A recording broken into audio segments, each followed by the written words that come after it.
Aminin natin ang problema talaga dahil sa tingin ng China, talagang kumampi na tayo sa kalaban nila.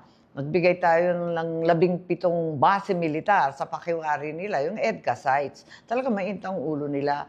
Natatakot talaga ako habang umiinit diyan sa West Philippine Sea, may nakita ako na plano ng China na gagamitin yung hypersonic missile.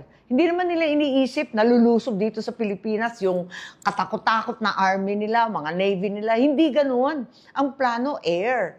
At ang plano yung hypersonic missile at nakatakda na yung 25 na target nila. Kitang-kita na. Ang sabi ng US, hindi daw nila kaya labanan yung hypersonic missile. Mas lalo akong ninervyos kasi akala ko kapag missile, meron yung ibang bansa yung tinatawag na Iron Dome, hindi makapasok yung missile. Kapag hypersonic daw, kayang-kaya pumasok. Ganyan lang kadali. Durog daw.